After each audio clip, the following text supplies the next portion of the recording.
we have some further reporting on the starvation that is going on in Gaza. Content warning. There is graphic imagery in this article. Al Jazeera in this piece posts multiple pictures of extremely malnourished children. It is very difficult to look at.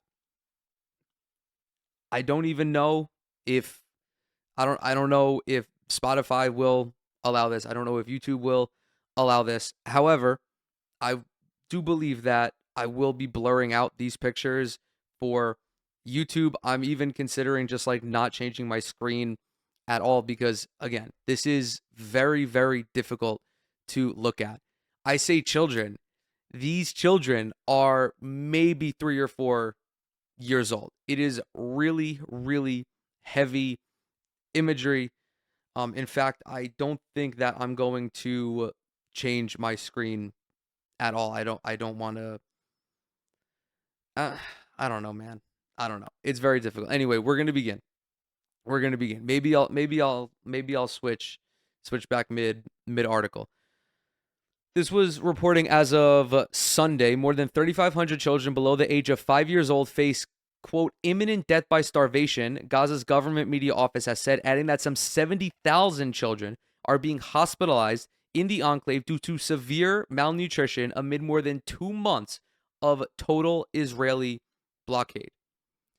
3,500 toddlers. 3,500 toddlers. It is just staggeringly inhumane for anyone to think of doing anything like this to probably the most vulnerable group of people in Gaza. These are children. They did not ask to be born here. They have nothing to do with Hamas. However, it is important to note what the IDF and what Israelis living in Israel believe of these children. They believe that these children are future terrorists and future members of Hamas. Therefore, they too must be eradicated. That is the mental justification that these people have for the unimaginable barbarism that is currently going on. Quote, under this systemic blockade, more than 3,500 children under the age of 5 face imminent death by starvation, while approximately 290,000 children are on the brink of death, the GMO stated on Telegram on Sunday. Quote, at a time when 1.1 million children daily lack the minimum nutritional requirements for survival, this crime is being perpetuated by the quote-unquote Israeli occupying using starvation as a weapon and shameful international silence. At least 57 Palestinians have starved to death, causing global outrage, but that has failed to convince Israel to allow entry of aid into the enclave of 2.3 million people. A shortage of food and supplies has driven the territory towards starvation, according to aid agencies. Supplies to treat and prevent malnutrition are depleted and quickly running out as documented cases of malnutrition rise. If there was anybody with a fucking conscience in the United States government, they would immediately call for not even just the sale of arms to Israel, just cut all funding to Israel entirely. No more weapons, but also a large portion of Israel's economy is, guess what, funded by the United States. They have social safety nets that they afford to the population by way of U.S. taxpayer dollars. The faucet, the income faucet, is the only thing that allows Israel to continue to do these atrocities. If the United States cut the funding, this would be over the next day. The price of what little food is still available in the market is unaffordable for most in Gaza, where the United Nations says more than 80% of the population relies on aid. Aid groups and rights campaigners have accused Israel of using starvation as a weapon of war, and they would be correct. Israel, for its part, insists the blockade is necessary to pressure Hamas to release the captives it still holds. Of the 59 captives still in Gaza, 24 are believed to be alive. Except Israel has broken the ceasefire like 4 or 5 times by now. It is also worth mentioning that there are significantly more. I think the last time I saw it was 20 times more hostages held by Israel than by Hamas. Hamas has 60 captives, 5 dozen as it stands right now. The last I checked, Israel had more than 1,200. Israel's war on Gaza has killed at least 52,495 Palestinians and wounded more than 118,000, according to Gaza's Ministry of Health. The GMO updated the death toll to more than 61,700, saying thousands of people are missing under the rubble, are presumed dead. Graphic image coming up, multiple graphic images. If I will link to this article both on YouTube and on Spotify, so that way you guys can take a look for yourselves, because it is it is heartbreaking to have to see this. It's heartbreaking having to see these images, and that's the end of the article. These ones aren't so graphic, but this picture of a bunch of, again, young children, like 6, 7, 8 years old, just begging for a little bit of sustenance from one of these markets in Gaza. There is real evidence that Benjamin Netanyahu is looking to completely either eradicate or expel the Palestinians from their lands. This news came out not long before I started to record. Like, I had this show all prepped for you guys, and I did one last check of the news because I was on Twitter and I saw something similar to this, and I said, let me look into this situation, and it is absolutely fucking frightening. The levels of immorality and the morally reprehensive nature of what we are going to discuss is unlike anything I have seen in my lifetime. The only comparable event is the Iraq War and the devastation that the United States laid upon the Iraqi citizens. But I think that this is comparable only to the Holocaust. This is the modern day equivalent of Hitler's final solution. I do not say that lightly either. Let's go ahead. Let's discuss this story. This is courtesy of Al Jazeera. I will say these two stories that we're going to talk about today in regards to Israel and Palestine. I picked Al Jazeera as the publication because I do believe that Al Jazeera offers the most appropriate perspective on this situation, that being an actual voice for the oppressed Palestinian people. However, these events are so heinous that you have Western media outlets like The Guardian condemning the actions of Benjamin Netanyahu. You have outlets who have ran defense for Israel for the last 19 or 20 months finally coming around and saying that, hey, this might be a little bit too far. That, in conjunction with public opinion shifting towards Israel, means that the broader population finally recognizes the severity of the events that we are witnessing unfold in real time. Quite actually, the only majority of people who still approve of Israel's assault and their genocide of the Palestinian people are the citizens of Israel. There is a majority of people, of Israelis, who believe that what Israel is doing is justified. There is a majority of Israelis who believe that the Palestinians deserve this. And I'm not just saying like 52, like 53%. No, we're talking at like 70 to 80% of Israelis being in favor of the genocide. The article begins where it's titled, Netanyahu says Gaza population to be moved in intensive Israeli operation. Reports say Israel is now eyeing occupation of the entire enclave, control of aid, and possible expulsion of the Palestinians. Just from this subheading, how can any person with a moral compass say that this is okay? How can they look at these events and claim that this is not a genocide, that this is not ethnic cleansing? Anyone who says otherwise is merely ignorant to the situation.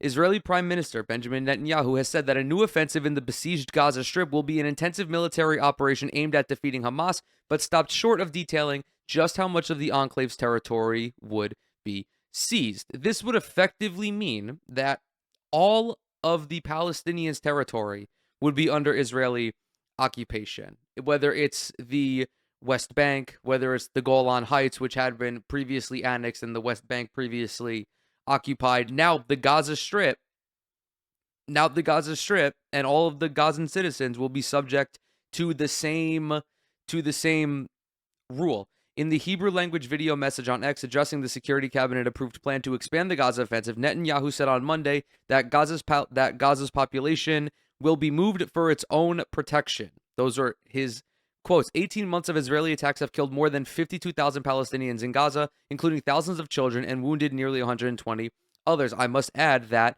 these estimations are severely undercounted. The Hamas Ministry of Health is the governing body that collects all of the casualty data. The infrastructure has been so demolished, like 60 to 70, perhaps even 80% of the buildings just reduced to rubble, that Hamas does not have the ability to properly tally the casualty count. Several outlets, several NGOs, several organizations have estimated that these are undercounted by as many as 40%. That's on the low end of the spectrum. On the higher end, it's estimated that 250,000 Palestinians have been indirectly or directly killed by Israel over this last year and a half. Recently, like months ago, right after Israel broke the ceasefire, they went ahead and slaughtered about 12 or 1,300 Palestinians. There was a report that came out listing the names of all of those who had been murdered, and the first couple of pages were all children. This is worth noting because this list was sorted not by name but by age. 4 pages where the age at the time of death was 0. Netanyahu also said Israeli soldiers would not go into Gaza, launch raids, and then retreat. Quote, "The intention is the opposite of that," he said. His remarks come as Israel's political and military leaders approved plans to expand the Gaza offensive and take over aid deliveries to the devastated and starving enclave. Netanyahu's cabinet unanimously approved plans to call up reservists and put the Israeli military in charge of food and other vital supplies to the 2.3 million people suffering under its blockade of the Palestinian territory. Newswires reported unnamed Israeli officials suggesting that the plan include the quote-unquote conquest and full military occupation of the entire Gaza Strip. The expanded offensive, quote, could go as far as seizing the entire enclave, the Reuters news agency reported. Reuters. Quote, the plan will include, among other things, the conquest of the Gaza Strip and the holding of the territories, moving the Gaza population south for their protection, a source told the AFP news agency. The way that the Israeli government is set up is that Netanyahu and his coalition can only remain in power if they continue to assassinate and genocide all of the Palestinians. If this quote-unquote conflict comes to an end, elections will be held, and Netanyahu will most likely be voted out of office. He is using this genocide as a means to stay in power. This is twofold. The Israeli hostages that are being held by Hamas are being used as a political pawn. I just realized that I didn't have the article on screen. Silly me. The hostages are being used as political pawns. The exchanges of the hostages will never happen because once the hostages are exchanged, there would be no other way for Israel to justify their continued genocide of the Palestinian people. The reason why this has persisted for nearly 2 years is because Netanyahu has lied relentlessly that Hamas refuses to return the hostages, even though Hamas has been more forthcoming in their attempts for a ceasefire than Israel has been. There is no other reason for Netanyahu to continue this conflict aside from completing the expansionist Zionist project and taking all of the Palestinian lands until it is one larger Israel. The source added that Netanyahu, quote, continues to promote U.S. President Donald Trump's plan for the departure of Palestinians from the enclave. Senior Hamas official Mahmoud Mardawi told Al Jazeera the group would only accept a deal with Israel that includes a comprehensive ceasefire and the complete withdrawal from Gaza. Mind you, this came up in the most recent ceasefire, a complete withdrawal of Israel from their occupied territories. And Israel claimed, they said with a straight fucking face, that those demands are too great. Quote, our people have no choice but to achieve a comprehensive deal that guarantees security and safety for our people, he said, adding that any Israeli efforts to achieve concessions through threats or mass killings would fail. The plans have stirred significant tension inside Israel as well, while Netanyahu began asserting that the goal was to, quote, defeat Hamas and bring back several dozen captives held in Gaza. The Hostages and Missing Families Forum, an Israeli campaign group, said in a statement on Monday that the plan is, quote, sacrificing those still held in the Palestinian territory. There have been multiple Israeli citizens, and I believe even a couple Israeli American citizens, who have been killed in this conflict, this quote-unquote conflict, because of Netanyahu's refusal to engage in good faith. Bibi has never and will never actually give a fuck about the hostages. The only objective for him and his government is imperialism. That's all they want. They want to displace the Palestinians in any way, shape, or form.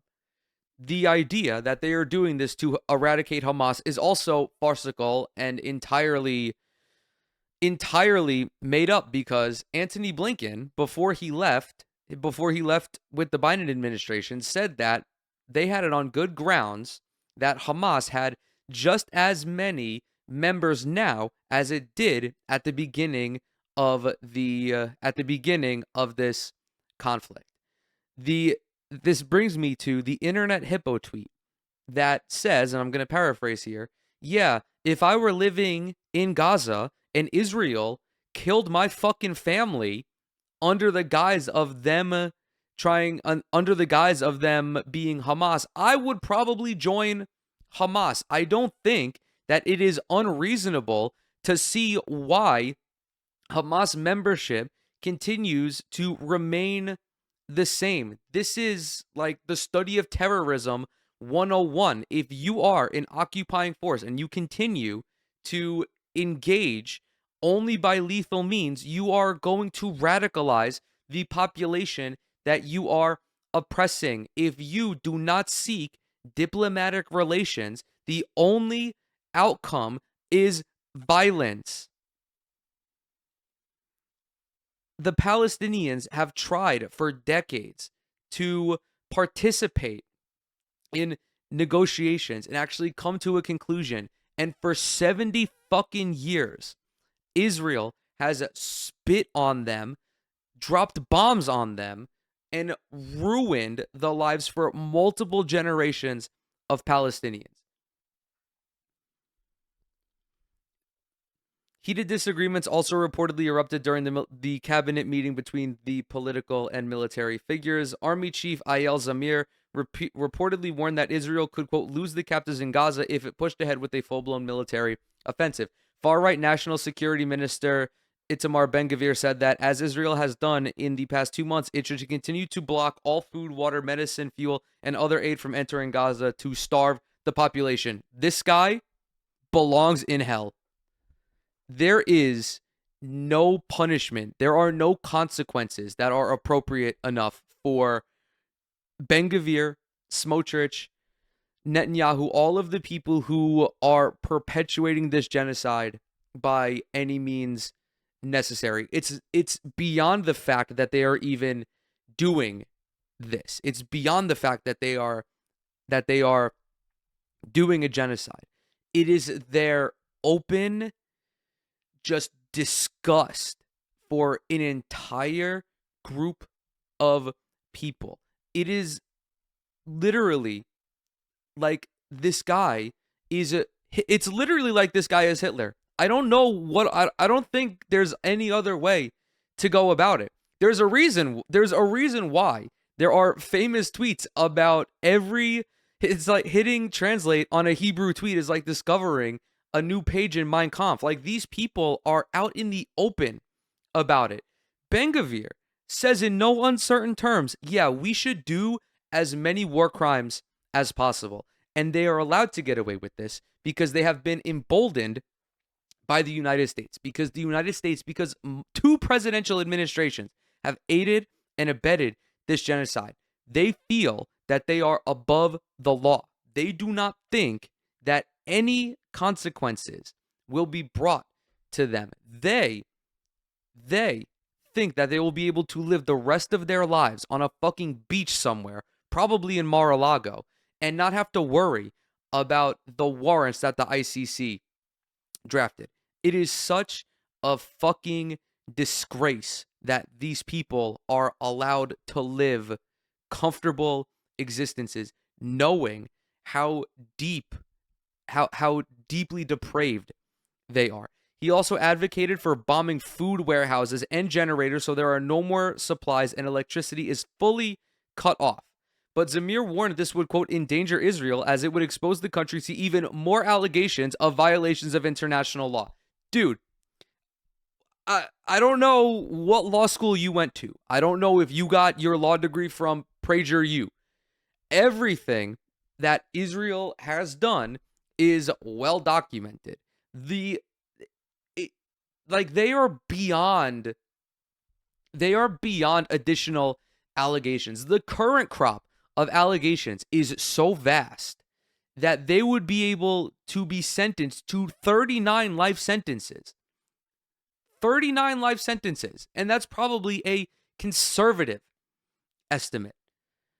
Quote, you don't understand what you're saying. You're endangering us all. There is an international law. We're committed to it. We cannot starve the strip. Your statements are dangerous, Zamir said, according to Israel's national broadcaster. Khan, in an interview with Israeli Army Radio, opposition leader Yair Lapid questioned Netanyahu's decision to mobilize tens of thousands of reservists, saying the prime minister was calling up troops and extending their service without setting a goal for the operation. Another opposition figure, Yair Golan, said Netanyahu was only trying to save his government from collapsing as the plan, quote, serves no security purpose and does not bring the release of the hostages closer. This man, yeah, he's correct. I said this at the beginning. This is all to keep Netanyahu in power. He feels being ousted and he fears being prosecuted by the ICC for the war crimes that he has committed. Ben Gvir was reportedly the only member of the security cabinet who opposed the plan for Israel to bypass existing aid routes by international organizations. Israel, which has blocked the entrance of all supplies into Gaza since March 2nd, reportedly plans to use U.S. security contractors to control the flow of aid into Gaza. I want you guys to do me a favor. Open your phone right now. Go to Google and type in what are the only two countries not to believe that food is a human right? I'll give you 5 seconds. The answer is the United States and Israel. These are like not new beliefs from either one of these sick and twisted imperialist nations. However, the plan is not expected to come into effect immediately, as Israeli officials believe there is enough food in Gaza for now, even as Palestinians are starving to death. Anecdote Andy over here, and by anecdote Andy, I mean me. I've actually seen more than a couple TikToks posted by Gazans showing what the food market looks like. and it is barren. There is no food in Gaza. And this isn't even like, if we just think logically about the situation, it's been multiple weeks since aid has been allowed to flow in. There's 2 million people, 2 million plus people that live in Gaza. How do you think they would have food after a couple of weeks if there's no aid coming in and there's no way for them to cultivate anything? This is like, obviously, there's no fucking food. And there are 300,000 people that are at the risk of starving because of Israel and their explicit wanting of no aid flowing into Gaza. There are no words to describe what we are experiencing right now. There is no superlative strong enough to properly articulate the savagery and the inhumanity being put on display for the entire world to see by Israel. The Israeli plans also envisage the establishment of a new quote-unquote humanitarian zone in southern Gaza that would work as a base for aid. Every time they've tried to set these up, they haven't fucking done anything about it. Back when Biden was in office, there was an agreement that Israel had to let in, like, I think it was 300 trucks a day worth of aid. The reality was less than 10% of that was entering. And do you know what Joe Biden did when he learned of these findings?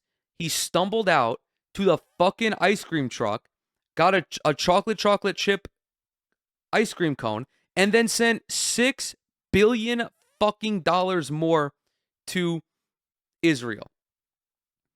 The humanitarian country team, a forum that includes UN agencies, said on Sunday that Israeli officials were seeking its consent to deliver aid through what it described as, quote, Israeli hubs under conditions set by the Israeli military once the government agrees to reopen crossings. In a statement, the HCT said such a plan would be dangerous and would, quote, contravene fundamental humanitarian principles and appears designed to reinforce control over life-sustaining items as a precious tactic as part of a military strategy.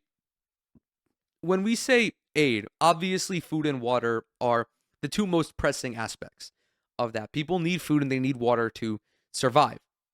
We're also talking about medicine. I think that medicine constitutes another like necessity. Currently, there are children who have to be operated on without anesthetic. They have to have their limbs amputated because Israeli snipers are blowing their fucking kneecaps off, and they must undergo these operations without anesthetic. The coalition said the UN would participate in this scheme as it does not adhere to the global humanitarian principles. The coalition said the UN would not participate in this scheme as it does not adhere to the global humanitarian principles of humanity, impartiality, independence, and neutrality. Jan Egeland, a head of the Norwegian Refugee Council, told Al Jazeera the military government wanted to, quote, militarize, manipulate, politicize the aid by allowing only aid to a few concentration hubs in the south, a scheme where people will be screened, where it's a completely inoperable system. That would force people to move to get aid, and it would continue the starvation of the civilian population. You can't just expect all these people to be able to just up and move to where the aid is. That's just it. That's impossible. And of course, Israel does all of this by design. On Monday, Hamas branded Israel's plan to take over aid provision, quote, political blackmail, quote, we reject the use of aid as a tool of political blackmail and support the UN's stance against any arrangements that violate humanitarian principles, the armed group said in a statement, insisting that Israel is fully responsible for the humanitarian catastrophe in Gaza. That is the end of the article.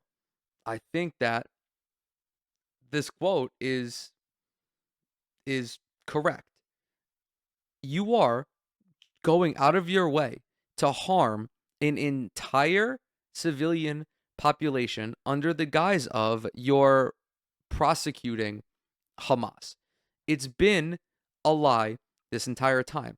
I will not listen to anyone who says that the IDF or the IOF, the Israeli occupying force, does not have the capability to orchestrate targeted precision strikes. I simply refuse to believe that the largest military in the Middle East that is fully funded by the United States of America could not singularly target Hamas members and leadership.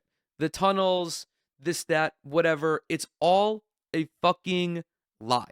It is all to distract from Israel's true motivations. They want the Palestinian people eradicated. They do not want them anywhere near their perceived homeland.